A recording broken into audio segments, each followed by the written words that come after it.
Alright, and how is everybody doing this fine Monday afternoon? We have another episode of the Bushwackers. This time, they are taking on a witch who has turned one of their own into a frog. So sit back, relax, and enjoy, and like, comment, and subscribe, help the channel grow.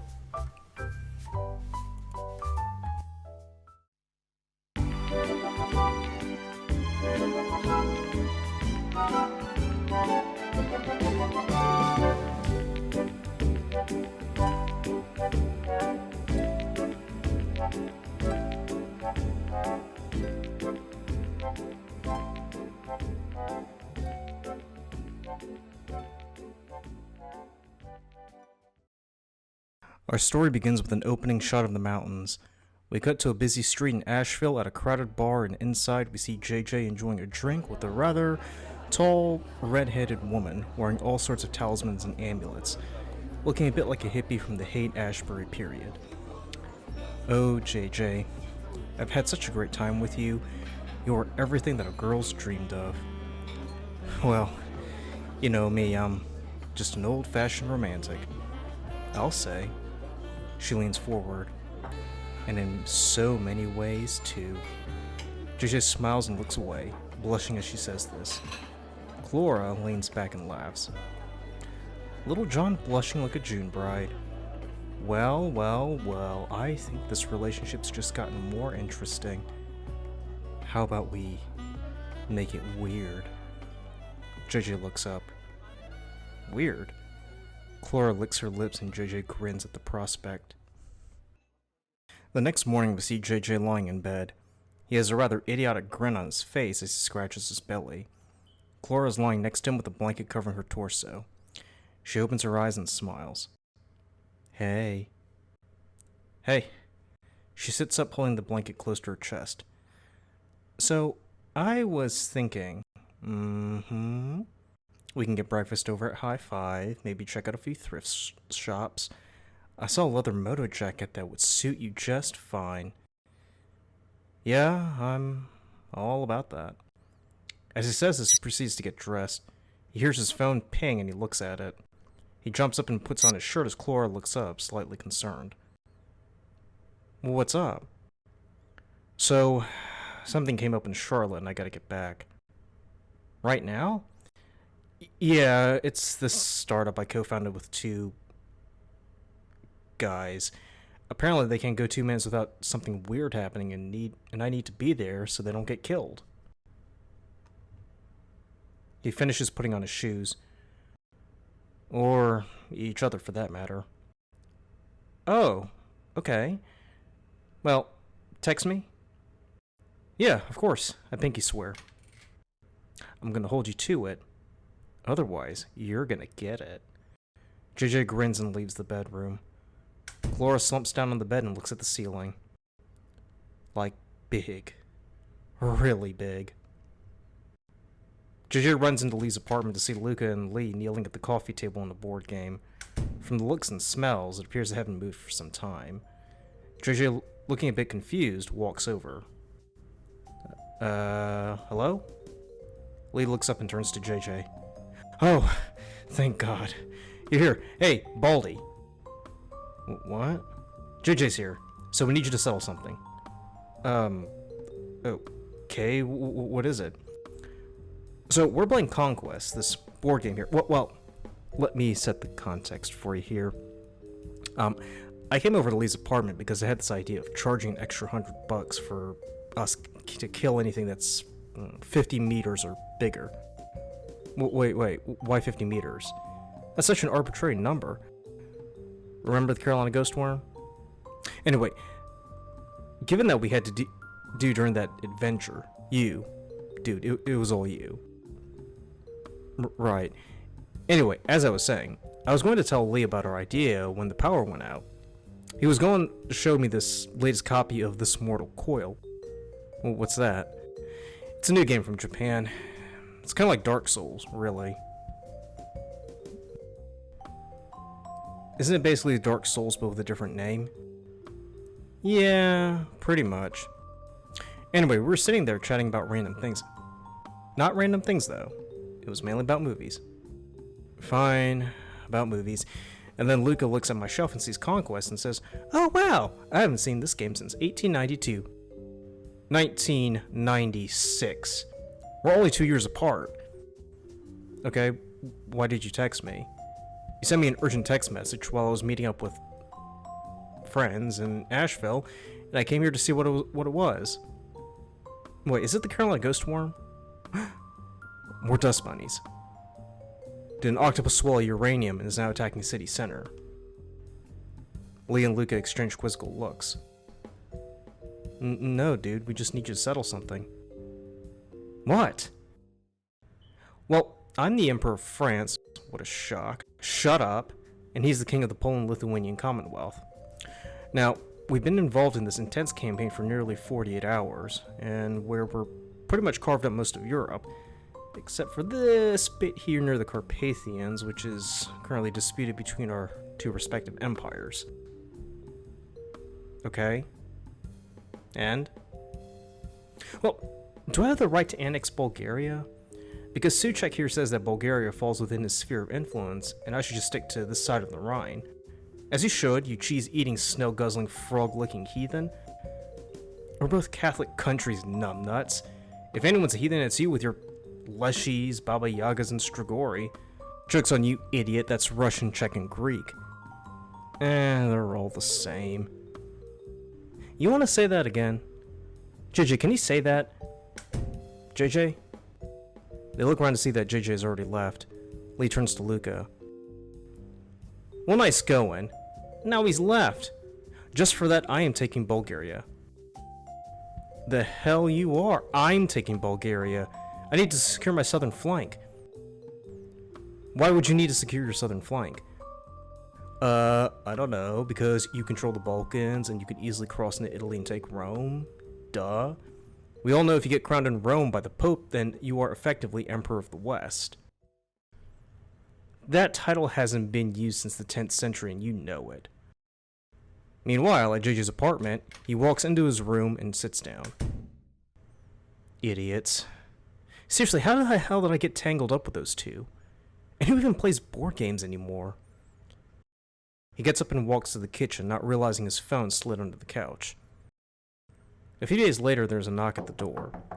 JJ goes over and opens it to see Clara. He can see she isn't too pleased. Clara! Hey, baby, how are you? She says nothing but strides in and turns around, arms crossed. You never texted me. What? Oh! Right, I was tangled in this huge mess with my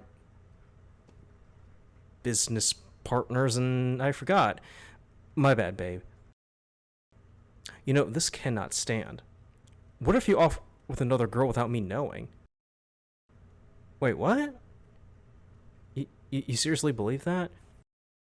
I don't know what to believe right now, John. I really don't. Okay, look, you're clearly upset. I'm sorry I didn't text you.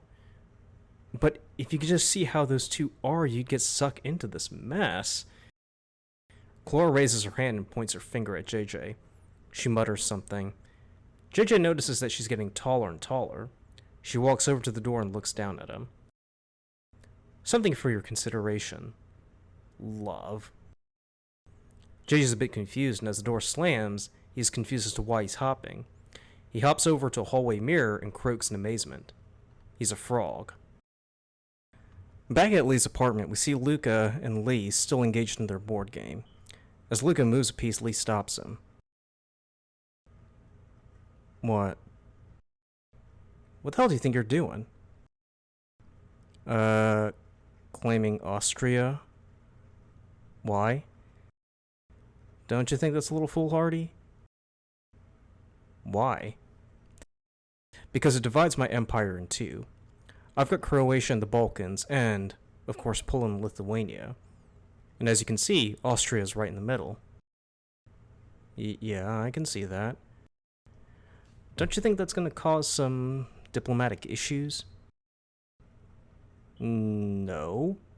Per the Treaty of Ulm, we agreed that Austria was part of Western Europe, and since my empire encompasses most of Western Europe and parts of Scandinavia, I had a free hand in claiming Austria. Okay, but there's a clause that says my possessions cannot be cut in half. How's it cut in half? You've got freaking Romania and Bulgaria. They form this loop here that connects your domains in Greece and the Balkans.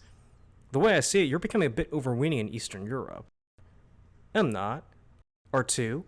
Oh, and while we're referencing treaties here, we still have to resolve how we're going to divide the Holy Roman Empire. Former Holy Roman Empire? Fine, the former Holy Roman Empire. We were to hold a conference in the city of Leipzig to discuss who gets which states in Germany. Well, it's easy. I get the eastern half and you get the western half. And what? You're trying to isolate Austria, aren't you? As they argue, JJ is trying to enter the apartment by leaping into the window, but he continuously falls into the bushes. He finally manages to break through the glass, but Lee and Luka are so engrossed in petty geopolitics that they fail to notice anything. JJ hops onto the coffee table and watches as the two debate. He then hops onto the board, and the two stop and look down to see JJ as a frog. They look at one another in confusion. Is that a frog? Yes, but to you it's lunch. Meaning? You're French? You guys eat frogs? Go and get some. Ass. Wait, how did a frog get in here in the first place? Dunno, I live on the second floor and there's no pond near the complex. Hang on. He grabs a rolled up newspaper and raises it. As he prepares to smack the frog, JJ leaps onto Lee's face and he screams as he wobbles around. Luka pushes Lee away from the coffee table and he lands onto the floor. As he sits up and rubs his head, the frog jumps towards an empty jar. Guys! Guys, it's me! The two look around, confused as usual. Is that JJ? Could be, but he isn't here. He's not in the bathroom, is he? Nope, the door's open. Guys, down here. Guys, down here. They look down at the jar to see the frog talking. Luka? Yeah? That frog sounds a lot like JJ. So it would seem. Guys, it's me. I've been turned into a frog. Help me. It fades to a few minutes later, and JJ is sitting on the coffee table with Lee and Luka listening intently. And so she turned me into a frog, all because I didn't text her. Lee and Luka exchange glances. Did she say anything like, "You'll be a frog until you text me back"? No, she just left it and that was it. Lee looks warily at Luka, who's flipping through his phone. Any ideas? Well, we could try JJ's idea. My phone's at my place. Damn. Do you know where Clara is? Maybe we can confront her. Suppose she turns us into frogs too. Luka produces a pocket mirror and Lee groans. She isn't like Medusa, dude. Fine, we can kill her. We're not going to kill her. Jesus, why do all of your solutions end up with, "let's whack 'em"? Alright, smart guy, what's your solution? We find this Clara and make her tell us how to reverse the spell. And how are you going to do that? Ask nicely? Witches aren't known for their sweet disposition. Well, we're not killing her, that's for sure. I'm more afraid of you than her. Guys, can we get a move on it? I'm feeling a bit woozy here. It cuts to a park where we see Luka carrying a bowl with water and JJ flopping around. Lee looks at his phone. Hey, dude, can you be careful? You're tossing me around. I think I'm gonna hurl. Sorry. So, she just posted on Twitter she's gonna be at the park for a nature walk in like 5 minutes. Isn't it amazing how technology just makes these searches a lot shorter? I mean, 30 years ago it would have taken days with what? Spying, following people and all. We have to search the phone book, make calls to every hotel in town, rent a van, and drive around for God knows how long. You mean back in the 90s? Yes. Well, she should be coming around by any moment, so we should get ready. Cool. So we hide in the bushes and then grab her as she walks by. Really? JJ? He taps on the tank. He doesn't open his eyes, but groans. I'll try anything at this point, just to be a normal guy again. Cool, but Lee's gonna grab her. Why me? Luka holds up the bowl with the sick JJ floating around. Lee groans. It cuts to a party walking by, and we see Clara looking at her phone. Suddenly, Lee grabs her and drags her into the bushes. It cuts to a clearing where she's confronted by Lee and Luka with JJ floating in the bowl. What is this? What are you two, perverts? 3. There's 3 of us. But we're not perverts. Oh, okay, so you're just a bunch of effing weirdos who grab people at the park. No. Look, earlier today you turned our friend into a frog. We'd like you to turn him back into a man. And why should I? Because we'll turn you into the cops? Clara laughs incredulously. God, Lee, you suck at this. Hey, witchy woman. If you don't, I'll shove this frog so far down your throat, it'll be apt to say, oh, she's got a frog in her throat. He grabs an unconscious JJ from the bowl and holds him up. Clara's eyes widen. I'd better do as he says. He pretty much follows up on whatever he says. Fine. Give me the frog. She lays the frog on the ground and mutters something. There's a flash and we see JJ lying on the ground. He spits out water and sits up and Clara crosses her arms. There, I did it. Can I go now? Hang on. You turned me into a frog without so much as a thought, and now you're just gonna walk off like nothing's happened? Yeah. Because there is nothing. Nothing. At all. So long, asshole. As she leaves, JJ looks crestfallen. Lee and Luka walk over to him. There. They'll be fine. Yeah, I suppose. But she was the best I ever had, I'll say.